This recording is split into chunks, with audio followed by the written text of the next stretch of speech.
those same types of people who might now say, "Oh, trans woman isn't a woman. You're a man. You're this."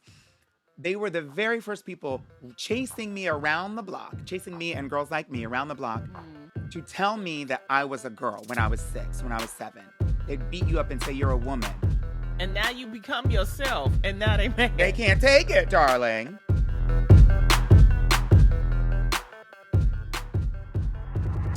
Hey everybody, it's your girl Loni Love, comedian, actress, Emmy Award-winning talk show host. And I'm Erica Montolfo, writer, showrunner, and Lonnie's super fun sidekick. Yes, Erica, and thank you all for joining us for another episode. We've got a great one today. For our grown-ass topic today, we'll be talking with Peppermint about transitioning after 30. But before we dive into that, let's catch up with our girl, Erica. What's on your mind, Erica? Well, I think you'll be happy to hear I actually went out of my house this week.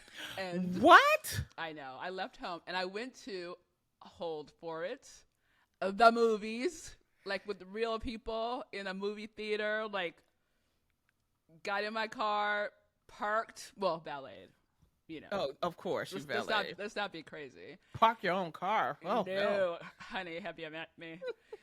And went into a theater with a bunch of strangers with some friends of mine, and we saw this movie. The Joker? No, we couldn't get tickets out. Please, let's take one step at a time. I'm not going crazy. But it was this movie with Demi Moore called The Substance. Have you heard about this movie? It's Demi Moore plays kind of an aging actress, you know, kind of like herself, where she's been marginalized, and this Dennis Quaid character, who's her producer boss of this show that she's on, basically wants a younger version of her. So she gets kicked out of the show, and I don't want to do a spoiler alert, but she wants to be younger so she can prolong her career. So she gets someone slips her a message. It's like, oh, do you want to be a better, younger version of yourself? And she's like, yes, obviously, because she's, motivated by youth and Hollywood and whatever. Right. So she follows the instructions. Okay, let's just talk about how crazy movies are. So the instructions are like, go to this alley, right? So she like goes to this ratchet alley, like in the ghetto, and then it's like knock on this door, and then like the door kind of opens up, and not even like the whole way. It's like you got to bend down to go in the door. It's like totally ratchet. There could be killers there, could be rats, whatever. She goes. She's that desperate to like hold on to her youth. Oh. Then she gets this thing. It's like, take this whole kit, take it home and do what it says. And she does it without even consulting a doctor. Like if I'm going to get Botox, I'm like, I want to know who the doctor is. I'm not going to some back alley and like bowing down under the fence to get it. So she takes all this and does it, and it turns into this horrible horror movie where she takes the medicine. It's like Alice in Wonderland. She takes the substance. Her back like opens up, and like a younger version of her comes out of her back, like another person. You know what? That's too much for me. Okay, it's too much. That's why I don't go to the movies. That's why I stay home. No Botox, huh? For you? Not if I have to go to an alley to get it. I'll go to Beverly Hills to get it, but This is a good season for the whole scary movie, so that sounds interesting. And I have some good news. I don't know, did I say this last week? Did I tell you I was nominated for Best Actress for my horror movie, Binge to Death? No. Yes. Congratulations, Loni. Yes. Woo! More awards to put behind you so you can fill up that whole area that block the plants. Well, I'm up against some stiff competition, so we will see. Who's the competition? I think it's Garcelle for one of her movies. It's a limited television movie. That's what the category is, and it's called the WIN Award, the Women Image Awards. And where can we see this movie? The movie is playing wherever, on streaming services. So I think like on Hulu or something like that. But it's Binge to Death. We'll put up a picture so you can see what it looks like. But thank you guys for that. And with that said, we got a great episode for you all today. We're going to get into all sorts of stuff. We're going to have an election update, the latest in Kamala news, the latest in Diddy news, and Sally Field had a very controversial confession, and it was very personal. And in today's grown-ass topic, we're going to be joined by our friend Peppermint as we talk about transitioning after 30. Yep, you get it all here on Grown-Ass Women right after this break. This is Grown-Ass Women Talking. Are you a grown-ass woman with something to say? What are you unapologetic about? What's got you fired up? Are you thrilled the kids are back in school? Or are you mad at your friends for asking you out after 9 p.m.? Did you get stood up on your third Tinder date this week? Whatever it is, let it all out. Visit our website at gawtpod.com and leave us a voice message. That's gawtpod.com, or drop us a voice note at gawtpod@gmail.com. We might just play your message on our next episode. So don't hold back. This is your space to talk about it. We're back with more GAWT. Now it's time for Grown Ass News. Each week, I'll get Erica's take on the week's entertainment news, current events, and news about grown ass women. This is a grown ass woman election update. Yeah, that's what I'm going to call it. Yes, I love it. Love it, love it, love it. A lot has been going on. Vice President Kamala Harris appeared on the ABC talk show, The View. She was on Howard Stern. She's been on Late Night. She's doing these whole blitz of interviews this week. And she pitched a proposal to help people raising children while also caring for aging parents, and denounced former President Donald Trump, calling some of his statements surreal and saying that he was too friendly with the Russian President Vladimir Putin. I mean, it was she's been doing all of this stuff because, people have been complaining about her not talking to media, but she did this strategy where she's talking to podcasts, which will hit the younger people. She also did a black male podcast with my friend Matt Barnes to hit the black man. Mm-hmm. Then she's doing the legacies. But the Howard Stern interview was really, really great. She also did 60 Minutes, which was really to me, that was a tough interview for her. Did you get to check out any of the interview? I did. I listened to Howard today, actually, because I love Howard. I listen to him almost every day on my way to work. And I will say what I love about Kamala, because the conversation with Howard started off with him bringing up Prince, because he knew she was a Prince fan, and Howard's a Prince fan. And evidently, her and Doug are like, the first guy, soon to be first guy. He's a Prince fan too, and that kind of brought them together, because when they met, she was talking about how, I'm a rap girl, I'm a hip hop girl, but Doug likes Depeche Mode. Like he's like. He's like an 80s guy, but the thing they had in common was Prince. And so when the night Prince died, they put on Prince the whole night and just like danced and sang together. You want that in the White House, right? It's so he wanted Prince. I mean, probably is the reason why she picked Waltz as her vice president candidate. Wait, because what? What does he have to do with Waltz? Prince? I know, but because he's the governor of Minnesota. Oh, that's right. Yeah. See, I knew you had a point. You had a point. It's like, you're but right. So that's probably, and what's happening, what everybody's going to see right now is that everybody's doing things. Now, remember, I told you about the Univision. It was going to be a town hall. Univision. It got postponed. So right. I don't know where Trump is right now. His vice presidential candidate is doing rallies. Waltz is doing rallies.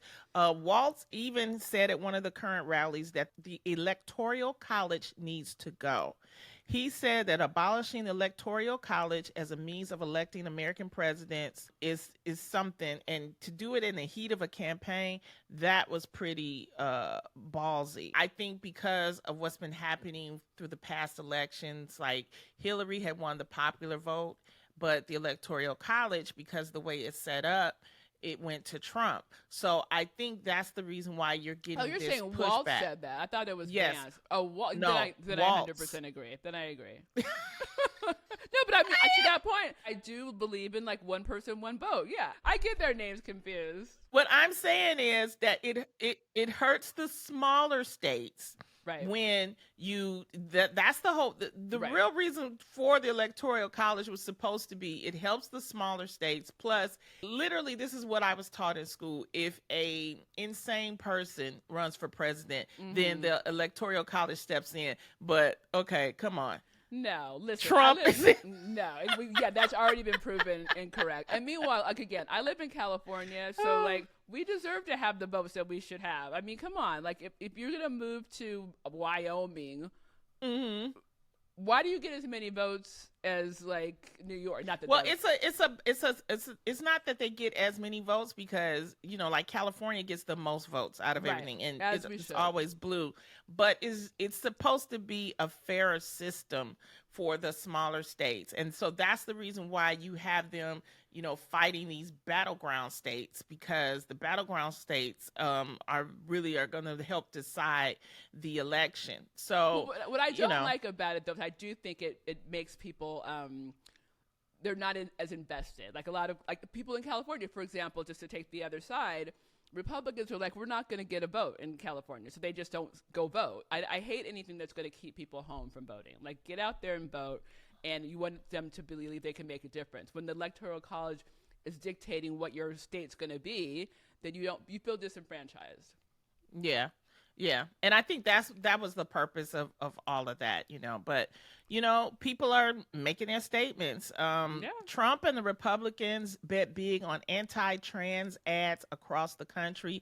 With 4 weeks left, Donald Trump and the Republican candidates nationwide are putting transgender issues at the center of their campaigns, tapping into fear about transgender women, blah, blah, blah, blah, blah. They have poured more than $65 million into television ads. Bob Woodward, the reporter, he's put out another book. He always does this. He always puts out a book during the election season. He's the best. He's so good. He is reporting that Donald Trump secretly stayed in touch with Vladimir Putin after he left office, and he even sent him COVID supplies. Because COVID tests, because they were short. So it's like, now you in love if you sending people your COVID supplies. Listen, first of all, going back to the whole trans of it all, I think they're grasping at straws, right? I mean, they're trying to find any issue that they can get voters on. And that's when you go to the Southern evangelical, the trans people are going to make all of our kids gay. I mean, it's ridiculous. It's ridiculous. But that's the last ditch effort to get more votes. Going to the Putin of it all, listen, we all knew that, clearly Donald Trump has a hard on for Putin. He's like, that's his boyfriend. He's been in love with him. That man. It's loves that man. It's like star emoji face, you know what I mean? Like, he just wants to be him. And so it's like that kid in school. It's like, hey, at the locker, like, hey, Vladimir, I got some COVID. I'll give you I'm gonna give you my peanut butter sandwich. You know what I mean? Give you my test. You just be nice to me. 100%. Anyway, same exact thing. Moving on. Remember when we first started this and we were talking about Kamala and her style? Yes, you dissed her. No, it was me. You dissed her. I know it's me. But what did you say? I was constructively, I was questioning, and not just for her, but for female politicians, as to why they all have to wear the pantsuit. And I think it started with Hillary, because I think they had to hide their femininity to be taken seriously. That was my point. And I think that they actually listened, because the thing I said was, you should wear a pussy bow. Yes. And you know what? The pussy bow blouse has become a political staple for Kamala Harris and other powerful women. She's pussy bowing it up. She has been doing it. She did it on the debate. She did it on a couple of her interviews. You've seen her this week. Today, it's a favorite of hers. She's worn the pussy bow blouses throughout her presidential campaign. And it's becoming something of a uniform for her. People are excited because it gives that little femininity. And I also will say, I think that her suits are becoming a little more tailored. Mm-hmm. And you know what that means to me, Loni Love? What? That you and I have our fingers on the pulse of political females who like can be power players in this game. We can tell you it's okay to be a woman and still be powerful. It's okay, wear a pussy bow, wear your suit more fitted. You don't have to wear a boxy shirt. You don't have to be like dressed like a man. Like, be you. Be cute, Kamala. We're voting for you either way. You know who actually was really good at talking about that was Margaret Thatcher. She actually says that she doesn't believe in losing your femininity just because you're a politician. So she always tried to dress, a certain type of way. So good for you, Kamala. Keep wearing the pussy bows. Yes. And moving on, this was something, that we're dealing with reproductive rights for women. And Sally Field shared a horrific story of illegal abortion. And this is her reason why she's supporting Kamala Harris, saying we can't go back. The 2-time Oscar winner recalled having a family friend take her to Tijuana for the procedures when she found herself pregnant at the age of 17, which was roughly 60 years ago. Don't be telling Sally's age. Oh my God. She gonna come for you. She's Sally up there. Sally been around, She did an Instagram video, and it was very revealing. It was very heartbreaking. And she even said that during the procedure, she was being assaulted, sexually assaulted. And her doctor ended up taking her, and it was the doctor, her mother, and the doctor's wife. And they drove. She said she went into this alley, and they pointed her up to a building. It was dirty, all this other kind of stuff. It was no anesthesia.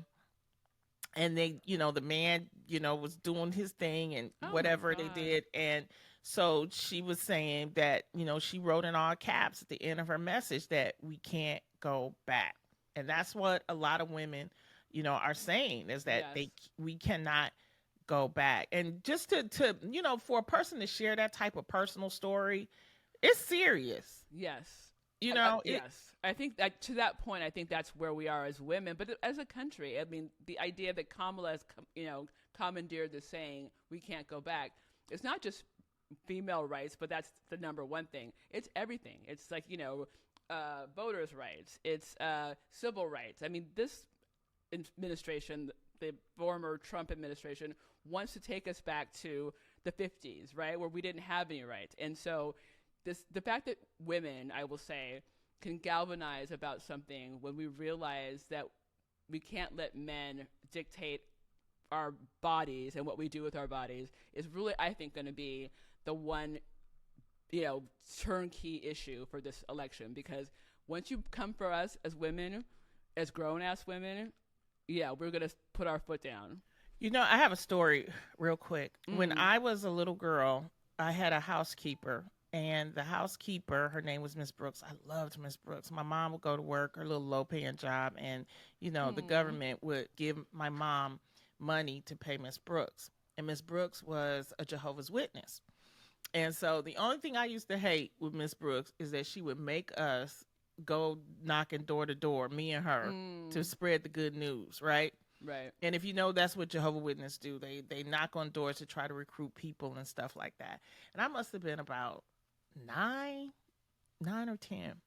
And people know you knock on the door, people don't answer, you move on. But one day a lady answered. The lady opened the door and she said, "Yes, come in, because I just gave my daughter an abortion." What?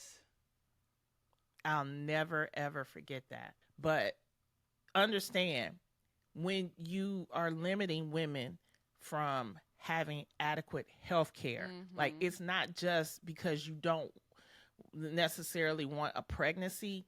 Sometimes that D&C, that abortion, is actually health care. And you're limiting that for women when you do that. So it's not just about, because everybody just thinks it's about, oh no, you got to keep the baby. It's like, no, it's actually a healthcare issue.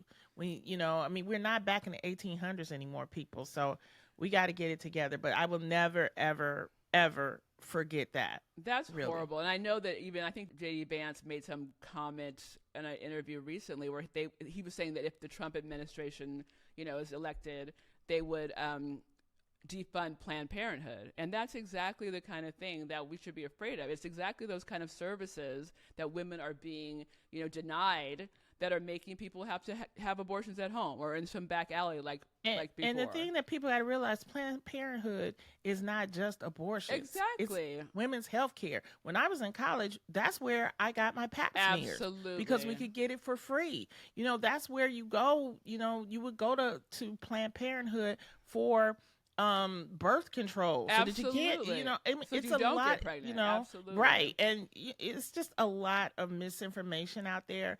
But this is the reason why we want to explain to people, and women are sharing their stories about what happened, and you don't want to go back. You really, really don't. Get out there and vote and know that, reproductive rights are human rights.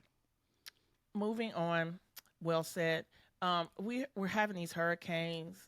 God bless the people that are dealing with these hurricanes down there in Florida, and somebody that is coming through all the time. We're getting a lot of donations, things like that. Dolly Parton donates over $1 million towards Hurricane Helene relief efforts. And I'm pretty sure with this Hurricane Milton, she's going to dig some more. But she announced that she's going to be donating $1 million out of her own pocket. She's like, no, I'm not asking y'all. I'm doing it out of my own pocket. She says, quote, this is her home. She was in Tennessee saying this, but she says it's time for me to step up and for all of us to step up and do what we can. I mean, how much do we love Dolly? We love her. And this is not the first time. And she, I think, donated at least $1 million during COVID relief. I think she donated money to have them come up with the COVID cure. Dolly is legit philanthropist. And fun fact, I love me some Dolly. And I was at a Christmas party where one of the, those Secret Santa gifts where you have to take it from someone if you get the better gift. Mm-hmm. So I fought tooth and nail to get this Dolly Parton book because it's so good. It's all of Dolly Parton's outfits. It's this huge book of just Dolly in different outfits, and I live for it. It's actually right here, but Dolly's my girl. I got the honor of interviewing her. Did you? By myself for The Real, and it was on a weekend. They were like, hey, you want to go interview Dolly Parton? I said, hell yeah. And when I say she was doing a concert out there, and so I went backstage, I met her, we laughed, she gave me the greatest interview, just, and I remember asking her about I Will Always Love You. I was like, how do you feel about the fact that, that Whitney, had a successful song that you wrote? And she says, I don't care as long as I get my money. I was like, I heard that. She's probably very happy. She gets a check every time that comes. But meanwhile, can I just point out, my story was about me getting a book written by Dolly Parton, and then you had to top me by actually meeting Dolly Parton. Yes, you win. You win. Always do that. We get it. How dare you? That's how I get my Emmys, okay? I get my Emmys by talking to. We know. When I get an Emmy, I'm gonna put it right here in front of my face. I can't wait for you too. Yeah, right. It hasn't happened yet. It probably won't happen. Yeah, I like having friends that are also Emmy winners, not just me. Moving on. This is a Diddy update. Okay. Oh, Claire Huxtable, tune out. She hates talking about Diddy. She hates this. Well, we have to because everybody is talking about Diddy. And what are you gonna do? This is what happened. Diddy's mom claims that there's a public lynching of her son, admits that he is not perfect. She released a statement in support of her son as he faces a slew of civil lawsuits and a federal sex trafficking charge. And she says that she's saddened by the allegations that her son faced and that he deserves a chance to prove his innocence in court. She also referenced the leaked surveillance footage of Combs appearing to assault ex-girlfriend Cassie in a video. And since then, there have been multiple others, like 120 people. They even have a Diddy hotline. So if you have been assaulted by Diddy or been at one of his parties, Jesus. She says, quote, I am not here to portray my son as as perfect because he is not. He has made mistakes in his past. We all have. My son may not have been entirely truthful about certain things, such as denying he has ever gotten violent with an ex-girlfriend when the hotel surveillance showed otherwise. Sometimes the truth and a lie become so closely intertwined that it becomes terrifying to admit one part of the story, especially when that truth is outside of the norm or is too complicated to believe. Oh boy. Listen, I mean, that's a mama. Well, that's a mama being a mama. But can I say, okay, say Theo Huxtable, my brother, had done something untoward. Claire Huxtable would be like, my baby didn't do that. You guys have got the wrong man. I mean, she would have been like, no, hell no. Mm-hmm. Diddy's mom's like, listen, guys, I mean, wait till we see what we hear. Like, obviously it looks bad. I mean, she's not saying no. She's saying, my son is not perfect. But he's not that bad. No, exactly. Let him have his day in court. Guilty. That's when you know guilty. Like, my mom would be like, he's innocent. He didn't do anything. He's not that kind of kid. She's like, well, I mean, he's kind of done some bad things, but it doesn't mean he did everything bad. Allegedly, Diddy has done these things. Okay, yeah, it's allegedly. Producer Siege says, remember to say allegedly, Lottie. Okay, allegedly. Can I say one more thing, though? Go ahead. Okay, it's not about the mom. The big news to me this week, too, is that, like you said, all these cases are coming, right? They're catching like 120, 150 cases. And this lawyer who's, of course, probably an ambulance chaser. I mean, he's obviously benefiting from this. But he said he had like 3,000 people come forth, and he whittled it down to 120. And now the proof is there's a lot of famous people who were standing around watching this happen, and they're going to be indicted next. So that, I think, is the big buzz in the hip-hop community and the Hollywood community. Like, whose name's going to come out next? It's all kind of rumors going on. I mean, like I said, there's a difference between the party that people attended and they're taking pictures and stuff like that, and then there's the after party. There's the freak-offs, It's like too much. So once the after party happens, you and I are like, okay, bye. Well, you know what? Like I said, that Diddy hotline received over 12,000 calls in the first 24 hours. Jesus. Some of that is a money grab, though. Of course. We know I was at the party. Yeah. But that's my question to you then. Do you think, like you said, if people are hanging out and like taking pictures and, freaky stuff's going on, are they liable for like not interceding or like, getting in between, or just, being a spectator, is that guilty as well? Well, that's what we're going to find out.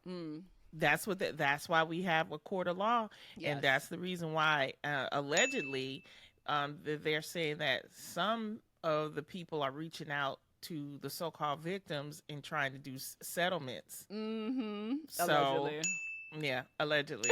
So, how many times can we say allegedly? To protect ourselves. I mean, that's what it is, Yeah. And the thing is that this is going to go on for a while. Oh yeah, it's been going on for years, allegedly. So there's got to be. It's a lot, and it's a lot of powerful people are involved in it, and that's where it's going to be serious. One person whose name keeps coming up, which is to me unfair because there haven't been any charges, is Jay-Z. And Jaguar Wright is a girl who basically, she was a singer. She was working with Jay-Z. She went on Piers Morgan's show, which is a broadcast show. And Jaguar has for years been putting out things about different celebrities because she was, supposedly in that circle. Well, she went and gave all these claims on the Piers Morgan show, and she gave her perspective on the headlines surrounding Diddy's recent arrest and the questions and the accusations relating to it. She says, for 4 years, I've been screaming not just Diddy, but Diddy and Jay-Z are monsters. She also alleged that both Jay-Z and Beyonce have hundreds of victims with stories about what they've experienced. So Jay-Z and Beyonce's lawyers have responded to Wright's claims by sending Piers Morgan a legal request to cut her defaming comments made on his show, Piers Morgan Uncensored. I mean, this is what you have to do. I was following along when this happened, and people were so surprised that someone like a Piers Morgan would allow someone like her that's unsubstantiated, it's hearsay, to get on and totally like blast out somebody. Well, he wants ratings, obviously. I mean, he wants ratings. He's always been salacious. You know what I mean? I mean, he wants to grab the headlines. But I will say, and again, the Jay-Z thing, you know, who knows what that is. I think there's a lot of people in the orbit of Diddy that are concerned because, again, whether you were at the party and didn't know what was going on or you were at the party watching, I mean, I think that there's a guilt by association. I also want to just add that Piers Morgan issued an apology and a retraction on his Uncensored show after he allowed Jaguar Wright to come on and sprue those falsehoods, alleged Well, she's stories. been on other shows as well, though. I mean, she yeah, but like... not like this, not like broadcast. It's like this is the problem. It's like, yeah, you can, you know, you go on blogs, you go on places, you know. This is why I try to make our podcast respectable. Yes, you know, I want to make it a safe space for women to come on, but I'm not gonna have you blasting people and making, you know what I mean? It's like, no, that kind of stuff is for a court of law. At the end of the day, where is the integrity? 100%. At the end of the day, and all of that is not true. It's like you're talking from a person who has had to deal with someone defame them. And when you work hard for your career, when you work hard, 20 years, nobody was out there on the road with me. Nobody was out there, you know, when I had to, you know, circle and drive all around these little clubs and everything, and then worked my way up to getting a national talk show. And then you turn around and you want to try to defame someone's character. I just don't agree with that. Where do you think that comes from? Like, what do you think the motivation behind? Like, why does taking someone down, you know, motivate you or help your career? Because it doesn't necessarily. Because people don't care about other people. They care about themselves. When you talk about someone and you talk about them like that, that's in your same occupation, there is a little bit of envy and jealousy. That's what it seems like. And so you're trying to like bring them down to, you know, to make them look less than, which everybody has a different path. Everybody works a different way. And so you can't sit here and compare what you're doing with what this other person, that just wasn't your path. That just wasn't the way you were supposed to make it. So why are you over here disparaging? If it's true, you know, okay, but you can't, you know, making up stories. It makes you seem like a hater. It makes you seem like a hater. Yeah. 100%. Big time. Yeah, 100%. Big time. But moving on, somebody who is not a hater and that I love is Mariska Hargitay. Oh my goodness. Oh, we know her from SVU. SVU is on season 26. Jesus. I mean... And she turned 60 in January, and her character is also turning 60. So she was talking about it. And she is just, when I say a grown-ass woman, I met her, here I am with my stories again. I met her on the red carpet. I interviewed her and Christopher Maloney. And when I say she is just the sweetest woman, and you know, her mom was a beauty queen, Jane Mansfield. And when I saw her, and she, you know, when you only get 2 minutes with them, right? So she comes up, and I was like, I just love your mother.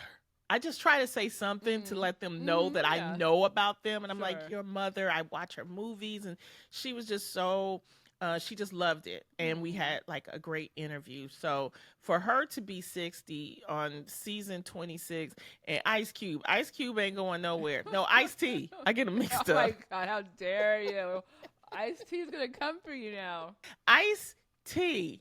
Is also on SVU. And when I tell you Ice-T ain't going nowhere. I don't blame him. Listen, first of all, I think Mariska Hargitay, I don't watch that show, but I know that Taylor Swift named one of her cats after her, so that character. So she must be very influential. Olivia Benson. And I think she's beautiful. I've seen her, and she looks amazing for 60. And she's a badass because she carries that show as the woman detective. You know what I mean? Like, good for her. Going back to the Ice T of it all, how do I get on an SVU? I need 26 seasons. It's going to be about me right now. Like, I can barely get 13 episodes. I can be like, fade in on a corpse. I can do it. You know, I was just talking to you about my my upbringing. One of my first acting roles was on SVU back in the day. Look at you and all the connections today. And I got fired within 2 hours because I was a dead body. What did you do? And you moved. Mm-hmm. They was like, you can't sit still.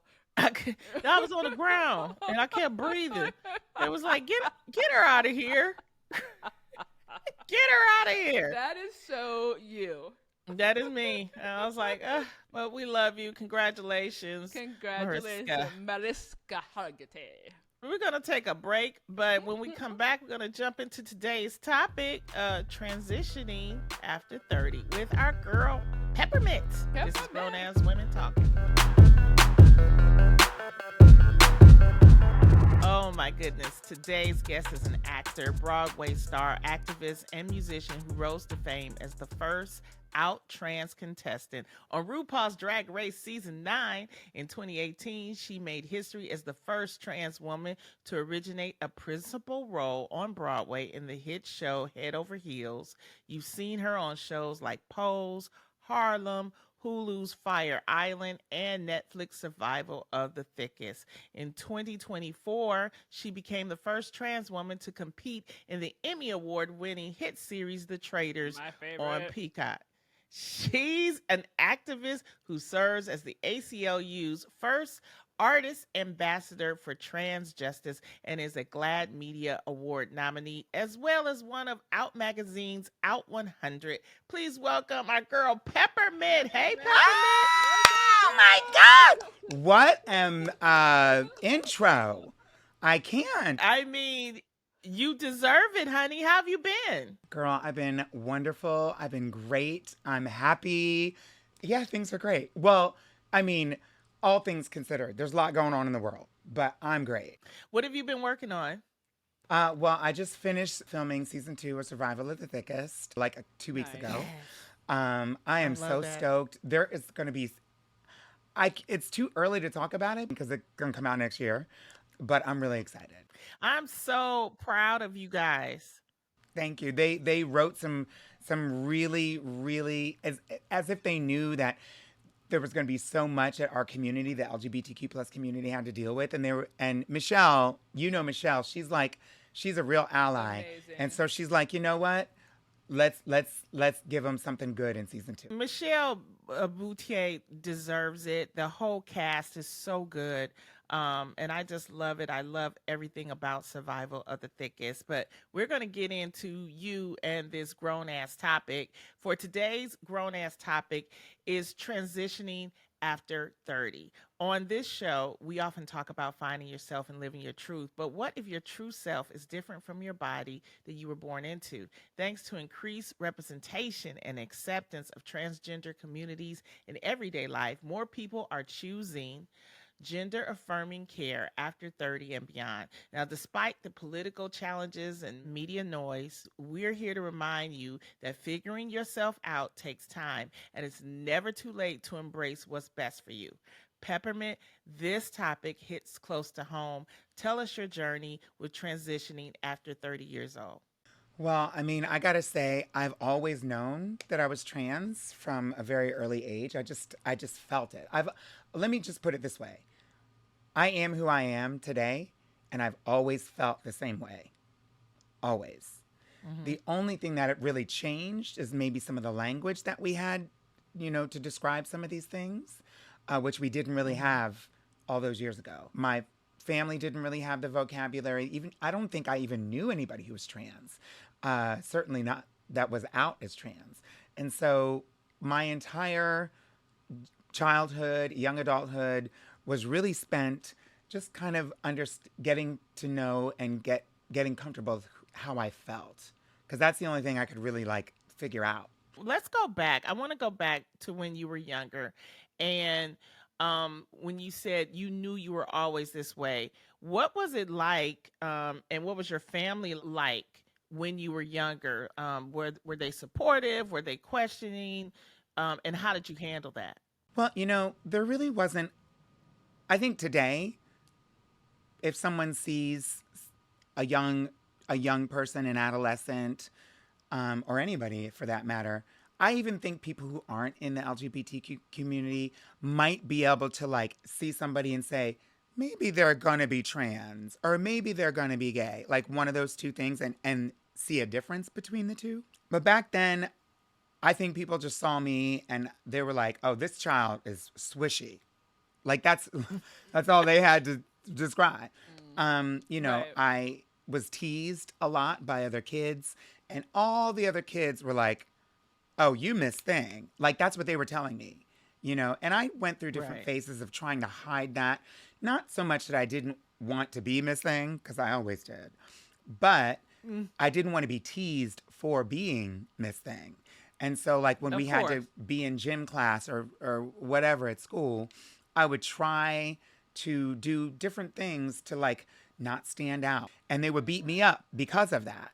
So they were communicating. They knew before I could articulate that I was who I am now. Did you have support from your family? Yeah, listen, my family was liberal. Ain't nobody voting for Trump in my family.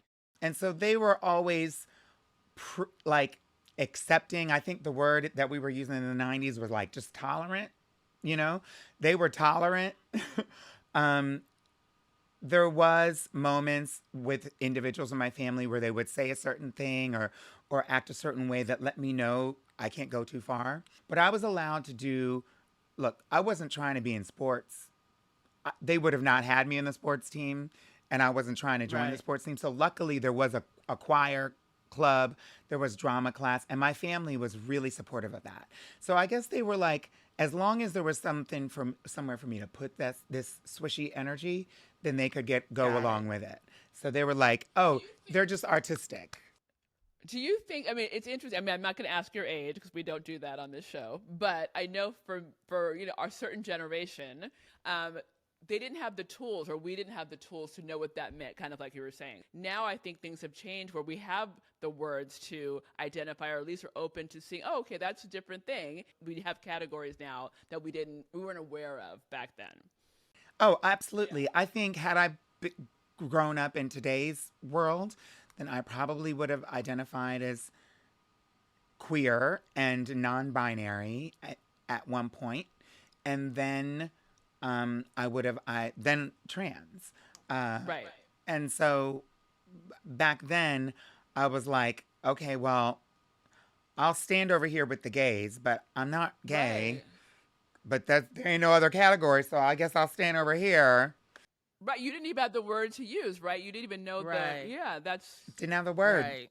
right. Yeah. Right. But you knew that you were different, not having the vocabulary, not really understanding. Was that another reason why you transitioned later after 30? I would say so.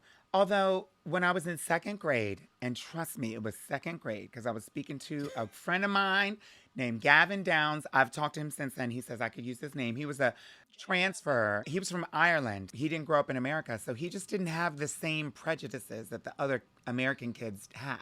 So he just seemed like, I don't care who it is. I'm new. Anybody that's nice to me, I'll be nice to. That's what it seemed like he was putting out. And so we were on the playground one day, and we had talked a few times before, and I just remember saying to him, you know what? Let me tell you something about me. I'm different. And I was like trying to articulate it, but I eventually ended up at that. And he was like, I understand. And we were in second grade. I guess we were like, what, 8 or 9? Then later on, I was able to, probably around 16, 17, 18, I eventually came to the realization that I'm trans and that, everything about me is a womanly vibe. I can feel that in my veins. And I'm trans, but I'm trans and poor. I ain't got no Right. money. So, and nothing I can do Right. about it. So I was like, well, let me get into the world of drag. let me do my makeup and hair and feel fabulous because, Right. And that allowed me to get even closer to what I was feeling. It wasn't all the way, but it was closer. Are we talking about the cost for health care to make the transition? Is that what we're talking about? There was a few barriers. Once I knew I'm trans, the first thing was I can't tell anyone, and I'm not going to tell my family because I know that no one will understand. Sure. And I don't want to bring, I don't know, nobody told me this, but I like had it in my mind. So I guess subconsciously I learned it. I don't want to bring shame to my family. So I'm going to wait until everyone is dead and then I'll come out. So that was the first thing I said. And so that got me to like 16, 17, 18. And then I was like, well, I can't wait until everybody's dead. They might live a long time. So I need to be happy before they die. Right. And so then the next thing was I really thought that I could just not do anything about the medical transition because I didn't have the money. I didn't have I didn't even know, even if I had $1 million, I wouldn't know where to go. But most importantly, I also saw how the rest of the world was treating trans folks. Today we have Laverne Cox and all these wonderful people. That then I only had the Jerry Springer show. And the Jerry Springer show was bringing trans women on who were like professing their love for their partner. And then their partner Right. was like beating them upside the head with a chair. Horrible. And then the audience would Right. cheer that on. And I was like, Yep. well, I don't want that. So maybe I should just keep it a secret.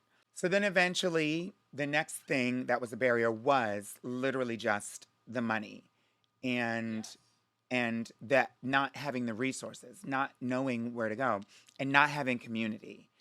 Once I had community and I met other trans girls who I became friends with and I was seeing their journey, then it was a lot easier for me. They would tell me, "Oh, this is what I did," or "This is how I was able to get through." And then the last piece was the mandate from our governor that said it's going to be free in New York. That was like a godsend for me. And I was like, oh! And it meant that I'd be able to afford the care that I needed. It meant that I'd be able to go to a doctor or a specialist, someone who had education and expertise on treating trans folks. Because there was a moment in time where I was calling around to doctors. Once I made the decision that, okay, I'd like to medically transition. I was calling around to doctors trying to find if I could get some kind of health care. And the doctors' offices, they were like hanging up on me because they weren't even used to a trans person calling. They were like, oh, we don't know what that is. So back then you couldn't just go to any doctor. Like if you have the flu, you can go to any doctor. If you have a headache, you can go to any doctor. If you're trans, you should be able to go to any doctor. But back then, especially, this was more than 10 years ago, you had to go to someone, wasn't a specialist, but someone who had experience with the community and wasn't going to discriminate. Well, it's so interesting because I actually grew up, and this is, again, I'm not going to give you my age either, but I had a very good friend who I grew up with who was a trans male. And at the time, I'll never forget, I mean, we were kids, probably earlier than second grade, and she at the time, now he, would play with my brother and my brother's friends. And so me and my girlfriends would be like, hey, why aren't you playing with us? You know what I mean? Like, why are you playing with the boys? And she's like, I'm not a girl. We were probably 6 and 7, little kids. And that early on, and his family is actually a very prominent family he would think would be a lot more accepting because they're a Hollywood family. But it took, his high-profile family to accept that because at that time, again, it was a different time, but we didn't have the words. We didn't have the knowledge of what that meant. Now I have godchildren who are in their 20s who are like, I don't know if I'm gay or straight. I'm just going to figure it out. You know what I mean? And it's like, it's so normal now. And we've come such a long way. I mean, we've come a long way, but we're still not, especially in the African American community, yes. we're not accepting of it. That's true. And in your opinion, Peppermint, what do you think are some of the challenges and what can we do to help people kind of see the light? Two things need to happen. I think number one is we need to have more visibility. And I think ultimately a well-respected, very masculine, heterosexual man is going to need to come out as being trans attracted without being caught or shamed or like Oh. exposed. Just like saying, this is my woman, Interesting. this is who I love, and that's it. And I don't care what the hell y'all think. Mm-hmm. I think that could help other men understand that we are not a threat. And it also could help other cis women understand that we're not a threat. I didn't know that that was an issue, like especially in the Black community between cis Black women and Black trans women. But it's been brought to my attention that there is some kind of like competition It's there. new. I didn't know about. Yeah. Yeah, we're not new, but that's new. I really do Right. think since we're so much more visible than we were 10 years ago, people literally think we just got invented by Hollywood last year on like in April. And that's obviously not true. One piece that is difficult for people to get around or difficult for people to sort through and they automatically shift to when we're talking about gender and transness is sexuality. Mm-hmm. People are instantly, automatically interested in genitalia and sexuality. And I remember it doesn't happen so much anymore because I think we've been able to get people to see that we are actual human beings with whole like lives. But people were instantly interested in, so who does that mean you sleep with? And what does that mean for the people that you're sleeping with? Did you tell them? Did you trick them? You probably tricked them. And so like that goes down that lane. And, there's other really prominent trans women. T.S. Madison is my favorite. She talks about her history, and she talks about this openly as a sex worker, as a former sex worker. And so her sexuality and her sexual experiences are something that she talks about openly for people. And so they get to have an understanding of what type of partners she's had. And it's usually, I think it's always been, at least for what she says, heterosexual men. I am, the men that are interested in me are not interested in other men. And that is something that I can understand very easily. And that the men who are attracted to me and who speak with me and everything that they understand very easily. Their history, their dating history, their sexual history is usually just like either trans women or cis women, but it's just women. Yeah. Yeah, you taking a competition. This is another reason why some people don't have a man. A Black man. A Black That's man what they say. specifically. That's what they say. Yeah. But guess what? Listen, girl. I'm sorry. There are plenty of men that are running around and acting a fool. That has nothing to do with trans women. Because if it wasn't trans women, some of these guys are running around. They're just running around with everybody, right. anybody that they can. And that's a Right. whole nother topic that they're not Absolutely. treating us properly. I think that has something to do more with how men or masculine people treat women and feminine people. And I'm saying that way because many of these men that I've spoken with have expressed when I try to get them, because I'm really interested, I try to get them to explain about like, so what is it that you see in me? What is it? How would you describe yourself? Are you gay? Are you not? And they're like, no, I'm only into women. And then when I try to get them to go further, they'll explain that they are attracted to feminine energy and anything that's female and feminine energy, like womanly, like that's the vibe. And they've told me, the ones who are attracted to me and some of the girls that I've talked to, they say that the genitalia has less to do with their attraction. When you see somebody walking down the street, you don't see their genitalia. I don't think you see their genitalia. Right. You can see their vibe more than you can see their genitalia when they're just walking on the street or somebody that you meet. And so that's what they're attracted to. And for a lot of men, they see how I walk down the street, how I look and how I present myself more in line with the other women that they're also attracted to than they do with some guy, some football player. And it's so funny because those same types of people who might now say, oh, trans woman isn't a woman, you're a man, you're this. They were the very first people chasing me around the block, chasing me and girls like me around the block to tell me that I was a girl when I was 6, when I was 7. They'd beat you up and say, you're a woman. And now you become yourself, and now they mad. They can't take it, darling. This is what I want to know. What is your view about when you're dating, if you should even tell that you're trans? Well, this is the thing. I mean, I'll acknowledge I have been on a TV show, so maybe that certainly changes how I approach dating or even just meeting anybody at all. But even before that, for a while I had to ask myself the question of, will I look like other women? Will I sound like other women? Will my hands be the same size? Will I pass? All these little signs and signals that people use to see if you're trans, if you're not, if you're born this, that. I used to feel really self-conscious about. Some of those things, obviously, I was able to, you know, address medically or hormonally, whatever. And some of those things I obviously can't change or haven't or don't want to or whatever. And at some point, it was too late. There's a whole list of things that people would say, people who are not trans would have told you, especially in the 80s and 90s, that they know. They would say out of their mouth, I would never say this, but they would say out of their mouth, oh, I know she's a man. That's what they would say about a trans woman. They feel like they can detect any trans woman, and their list would be, look at her feet, look at her hands, look for an Adam's apple, listen to her voice.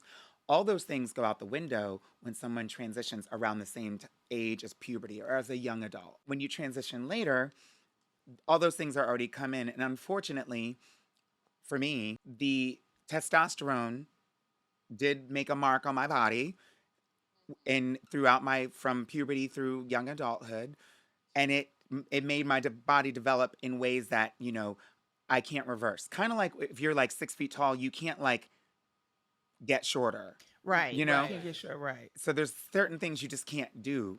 There's certain things you can, but many things you can't.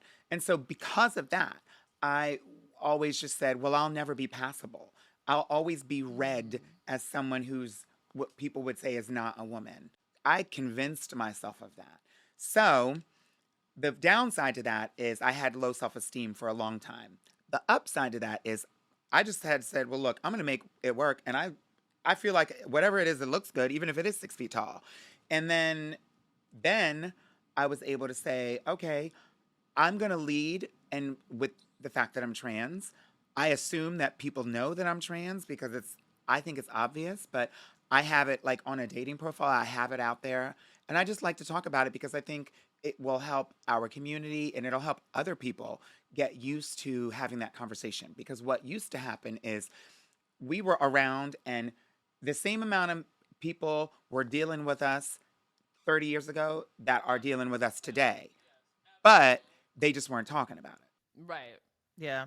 Real quick, last question. What advice would you give to someone who's considering transitioning later in life? Find community, number one. Number two is there's no rush. You can transition on your last dying day. Okay, that might be a little late, but in your time. In your own time. There's no rush. There's no race. And guess what? No human being stops changing or evolving in some way. Everyone evolves. They learn new things. Hopefully you learn new things about yourself. And so everyone does that, including trans people. And then the third thing is do it. Just do it. People, you will be okay.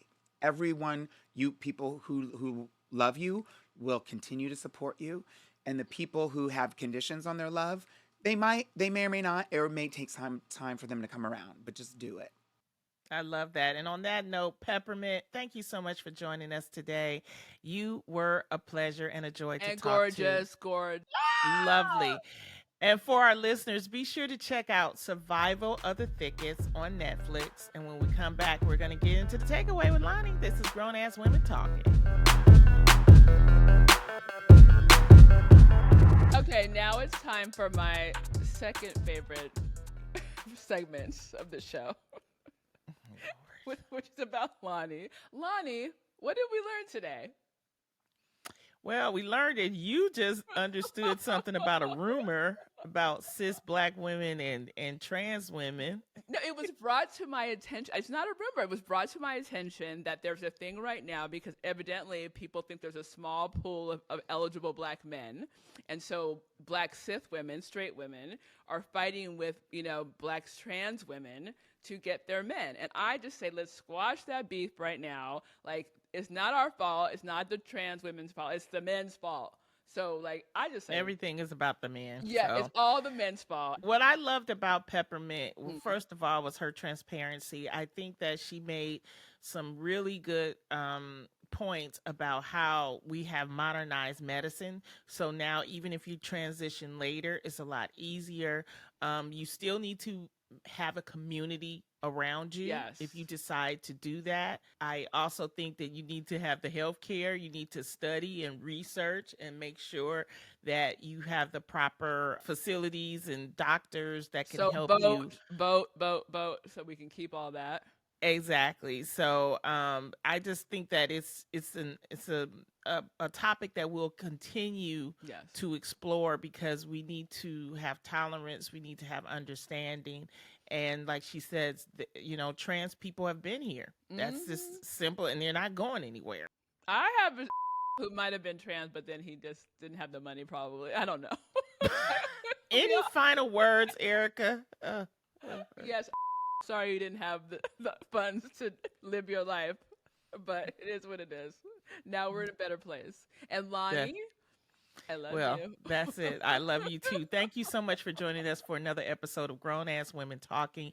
Please follow us on Spotify, Apple Podcasts, or wherever you get your podcasts. Leave us a 5-star rating, and don't forget to follow us on Instagram or YouTube at GAWT Pod. Come see me October 27th at the Chicago Women's Expo. I'll be at Stand Up Live in Phoenix on November the 10th or at the Miami Improv on December 15th. Tickets on sale now. My book, I Tried to Change So You Don't Have to, is now available on Amazon. Check the show notes for the details. Thanks again to Peppermint for joining us. Check out Survival of the Thickest on Netflix. Erica, she's working, so y'all don't worry. She got plenty. I got to HARQ everything I do. Erica, I'll see you later. Bye. Love to everyone. Grown Ass Women Talking is a collaboration between True Love Productions, Dunnigan Lane Productions, and HARQ Media Productions. Our executive producers are Loni Love, Erica Montolfo, and Siege Pokinghorn. This episode was produced by Siege Pokinghorn and edited by Nicholas Crawford. Our music is by Cole Curtis. Special thanks to Elizabeth Munch